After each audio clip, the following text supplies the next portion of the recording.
I think this video is going to seem boastful in a way. It's not. I have signs lately that huge things are going to happen soon for me. Now, I was predicting this last year. I said I had signs February, March next year. We're in that period. There's a full moon coming at the end of the week. And things have usually happened for me in the moon cycles. I didn't used to believe in it until I was experiencing it, and it's like, okay, so that's when the manifestations happen. That's when the change occurs. Yeah, people not on a spiritual journey won't get it, but I've been on a huge ascension for the past 3 years. Started in mid 2020, and I'm getting a lot of signs that my growth has been huge. It's been rapid. But impressive even, because I've been going through it so quick. Every challenge in front of me, I'm just like passing. That's the signs I'm getting, and I recognize that I have been, because I'm relentless in my self-development. Like I say so many times, I just don't want to waste time.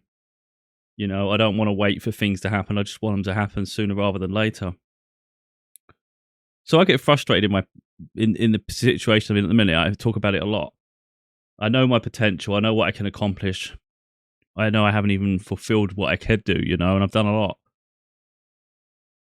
So what the signs are at the moment is I've been tested a lot lately. That's why I've been in this period of my life where it's frustrating as hell. You feel like you're stuck in this vortex, and you just want to get out of it. But apparently what the universe has been doing, it's been trying to, because I had signs anyway when I had a reading, I had a session with someone, with a medium. And they said to me, it did come through. They channeled the angels and whatnot, saying that I'm doing great, but I'm moving too fast. I need to slow me down. But anyway, so forget that. Now I'm getting an awful lot of readings through TikTok, and that's how mine they go in sync, and it all changes in an instant. This isn't a case of like the odd video here, the odd video there. With mine, the content changes in waves. It's like boom, when something big's going to happen or something to transition in, I'll stop receiving content, like readings about one thing, and it will sort of flow so heavy in the other direction. And there'll be some number synchronicities to back it up. So what it's been saying now is that you've been in this rest period it's purposely done to make you sit still, to reflect upon how much you've accomplished. Because I'm a go-getter and I'm always pushing forward and always working on something.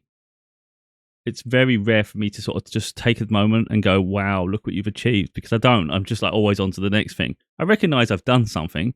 I'm proud of myself, but I don't sort of sit for a long period and sort of just like recognize how far I've come in such a short space of time. So like there's a book every year. And then when I think about it, I was just thinking about it just now. It's like the content I create is not in the best of environments either, In my home, for instance, it's once the summer comes. So from about May, October. See, I like to work in my bedroom. It's peaceful. Where I live, there's a lot of noise outside. Thankfully, I've managed to isolate it with my headphones, and I've set up the microphone so it doesn't pick up those external sounds. It's not ideal to keep moving my setup everywhere, and I don't really like it in the living room. My home isn't exactly big, and it's like I found a space, but between May and October, pretty much, I can't use my bedroom. It's, I think it's south facing, like my home. So between those months of May and October, my bedroom is like an oven. It's unbearable. I can't sit in it. So I had a problem with that with gaming anyway. Like half the year I couldn't do gaming. It was a frustration. So I'm sort of creating my works in hardly from ideal circumstances. My desk shakes. It's the slightest touch. I'm someone who gets irritated with things like this, especially noise, which is why I have to have these headphones on, because it'll drive me nuts. But even little things like this, like sometimes the floors are not quite even either. That drives me to madness. So this, look, even just a slight touch now. I'm only using my thumb to shake this a little bit. Let's make the whole thing wobble. That grinds on me like crazy, but I have to sort of just like switch my mind off. It looks a bit cluttered, my desk where I am with the setup at the moment, and that's another irritant. You see all these fancy setup where people have got these nice, like it's a calming area, It looks nice. It's like I don't have all this. It's very much a bit of a clutter, but I make it work. So I can sort of So again, within that, I sort of appreciate how far I come. It's like you can create what I create in not most ideal of circumstances. So I can't help but think what I'd be able to create if I had the environment I want to be in. So like if I was doing a podcast, for instance, if I was in a studio podcast, I mean, that'd be cool. And I know I thrive in it. Instead, I'm stuck in this. I'm writing books in environments I don't even want to sit in. I don't want to sit and write it like this. I would love to have a massive study room, and really just like enjoy the process. So the things I've created have been in hardly from ideal circumstance. Truly, it gets on my nerves. It really does. The other thing I'm really proud of when it comes to my books is I do the whole process. A lot of authors, they'll do the writing, then they'll hire an editor. The editor will do a lot of the work to sort of make it look nicer, present better. Then they'll go fine tune. Then they'll get someone to do the cover design, and someone to do the publishing, all those sort of aspects. There'll be someone to do something else. I do the whole lot. So I do the writing, then I go through the edit myself. Then I sort of go through the publication myself. I come up with a blurb. I come up with the description, everything, all the promotional bit on the book listings. And I'll do the cover. Then I'll do the formatting. It's a whole task, but I know how to do it. I've done 5 books at this point. It's not... The first book was stressful as hell, but now it's getting a bit simpler. Same with the audiobook. I can do the audiobook myself too. So I take it serious, I don't sort of like just half-ass things. I won't release something if I'm not happy with it. My previous audiobooks I'm not happy with now, but at the time I was, because that was the level I was working at. It was just, that was, for me, was good. Now I'm not happy. So I've got to redo things, and I'm always holding myself to a higher standard, and I hold myself accountable. But like I say, over the past, it's been a whirlwind, to be honest. My life's been hectic since forever, in all honesty, even when I was younger. It's just been hell, really, in terms of exhaustion. So like my relationship was about 8 years, and that was like living hell, in all honesty. Not being rude to the other person. They just had little mental health issues, and it was like draining supporting someone through that, but you're just doing it, It's just normal. It's something you just do. But it took a toll on me, and I think when the relationship ended and it gave me time to reflect, and it took me a long time to reflect, but it's like I gave an awful lot in that period, even if it was sort of like not recognised or appreciated. It is what it is, but there's a lot of sacrifice in that period. Been a lot of sacrifice since.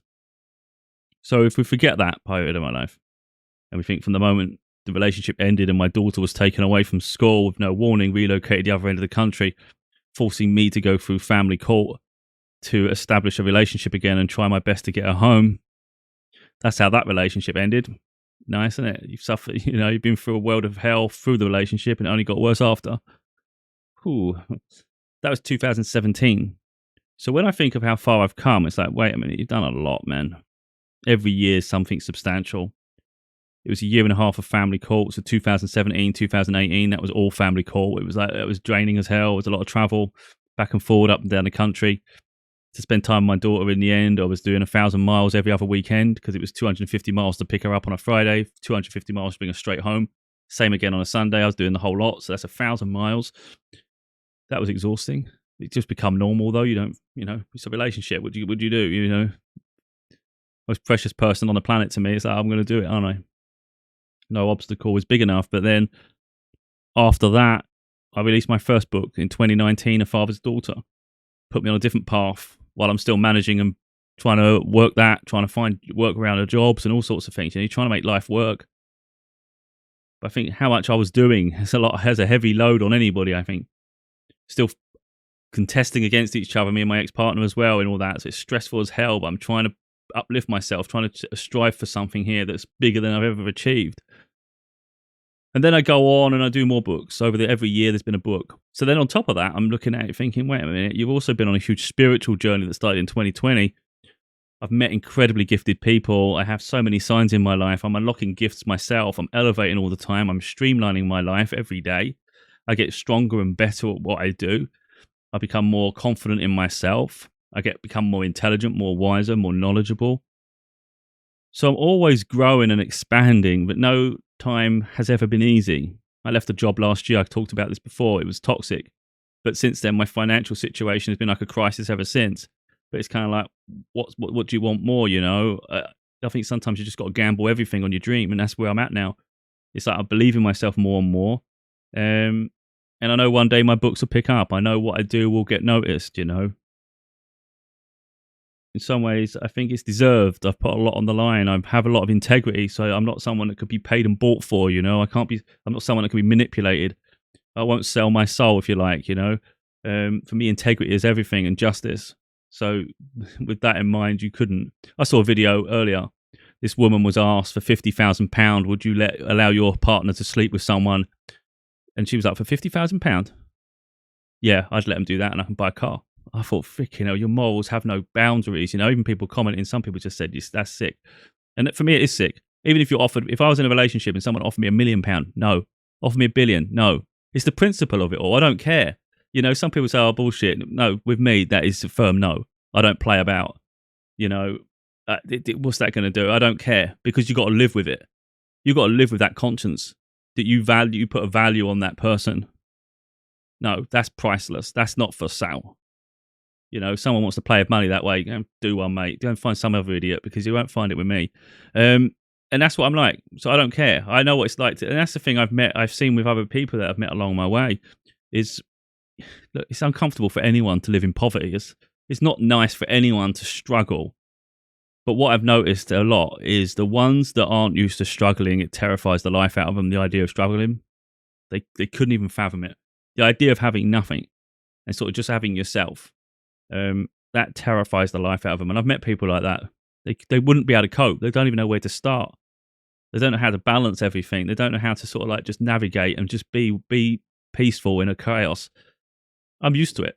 I can cope. It's a heavy burden. It's a heavy load. Just take day to day, deal with the urgent stuff when you can. What can you do? You know, you can only do what you can manage, and that's just the way it is. But I talk about this a lot. If your current status, your current circumstance doesn't define who you are, you know, I'm far more than my circumstance. And people are too quick to judge. So someone could judge now and say, oh, I got more than you. I got this. Let's see where you are. Let's see where each other is in 5 years then. If you feel that confident. You know, I think most people looking on can see I'm achieving something here, and it could pick up at any moment. Because I'm relentless. I've shown that. And I think that's the other thing as well. I think when you've been doing something over a long period of time, you've proven a dedication to it. You've proven a commitment, a focused mindset, you know. If you do something once, maybe it's like, that was great, but could you do it again? I've shown I can do it time and time again. And not only do that, I keep reevaluating myself and keep pushing myself outside my comfort zone. So I'll do jobs. I'll write a book a year. I'll do an audio book. I'll do my videos I do here. I'll work on my website. I'll make a new website. There's a lot I do within a year that I don't recognize. You know, some people think, bloody hell, you've done loads, and I'm like, well, is it? Because I see it in sections. It will take 3 months of my life, heavy focus, to do a book.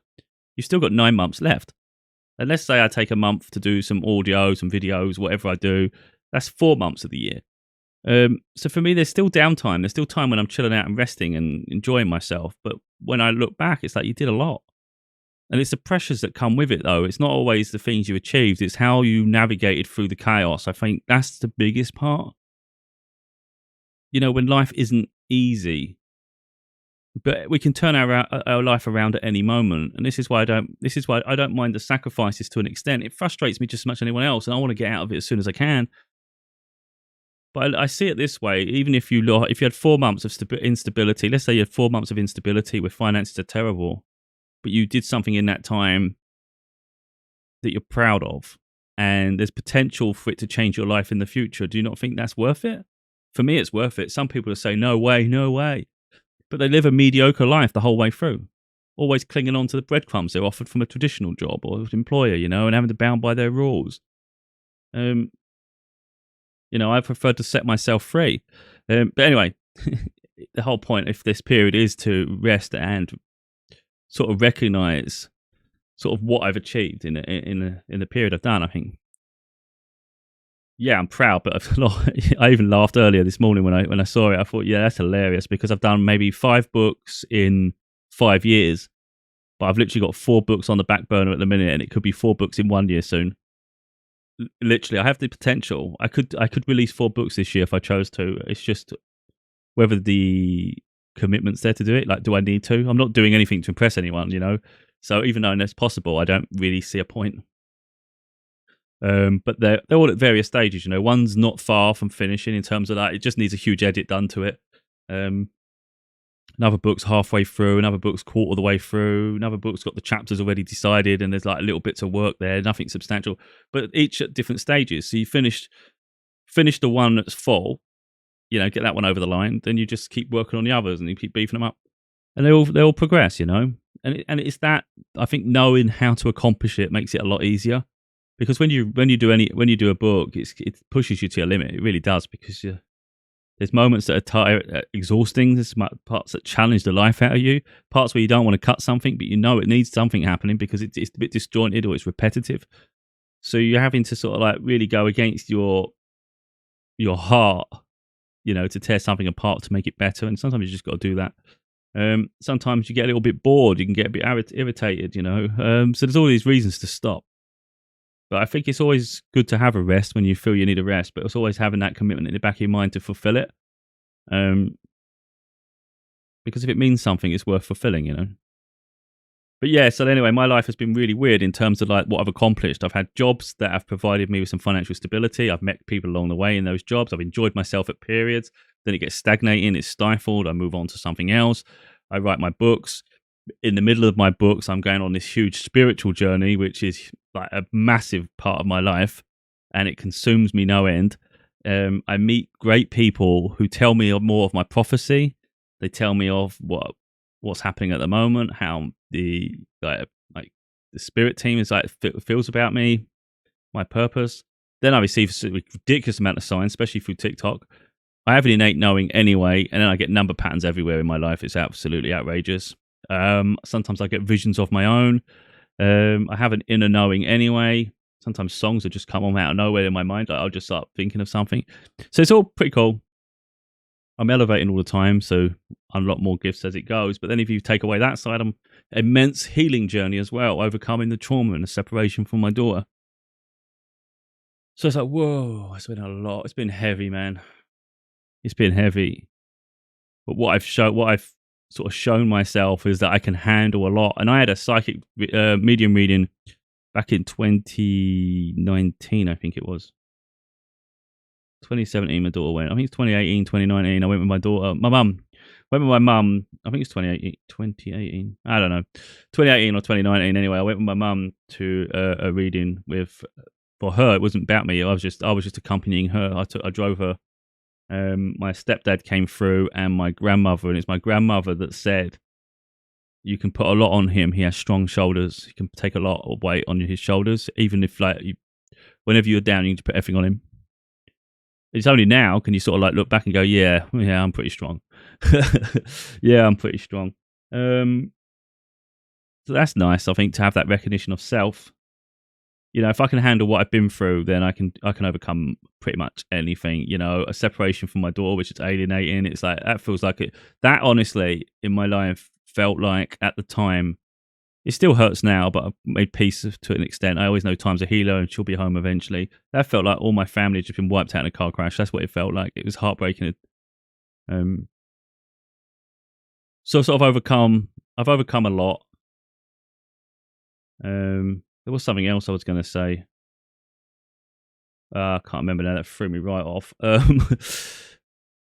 Yeah, but anyway, I've been through a lot, and I've overcome a lot, and I'm proud of who I am, who I'm becoming, even, and sort of what I can accomplish. This is it, yeah. Back in 2020, October 2020, I relocated. I moved 100 miles away to a place where I don't really have many people around me.